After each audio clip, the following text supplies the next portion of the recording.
Some parents do everything in their power to mitigate screen harms at home, but then their children go to school and they experience hours of screen time in the guise of educational technology, or EdTech.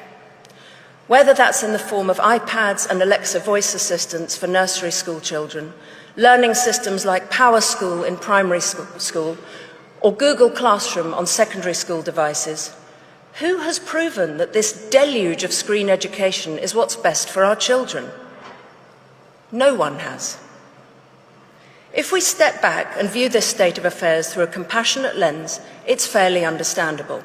Let's wave aside the fact that only 7% of UK edtech companies have conducted randomised controlled trials and just 12% have used third-party certification. Let's put these pesky facts aside. At the beginning, these products seemed futuristically exciting. Well-intentioned schools spent fortunes buying and implementing the latest software and trained their teachers in how to use it. And some of the tools, like no more marking, have been helpful for teachers. But now we have better data on how tech is impacting pupils, so we must press pause and, in many cases, rewind. The Karolinska Institute in Sweden recently published research concluding that there's clear scientific evidence that tools impair rather than enhance learning.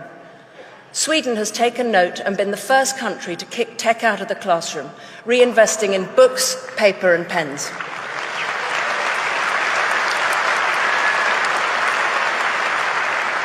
They had the courage to admit that EdTech was a failed experiment. Bill Gates himself said that devices have a lousy record in the classroom. Mark Zuckerberg went to a tech-free school in Boston.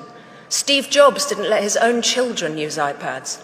UNESCO says moderation should be the key word relating to classroom tech use. The OECD found that most EdTech has not delivered the academic benefits once promised, and that students who use computers very frequently at school do a lot worse in most learning outcomes. Global test scores in maths, science and reading are plummeting. I've personally spoken to teachers in British state schools who've acknowledged that classroom tech has hampered the progress of many of their pupils, and the huge boom in tutoring among private school children points to the fact that they're not learning well in school either. So why are we getting so overexcited about EdTech here in Britain? Why are we outsourcing executive function skills to a computer? Why are we allowing exam boards to take every subject online by 2030?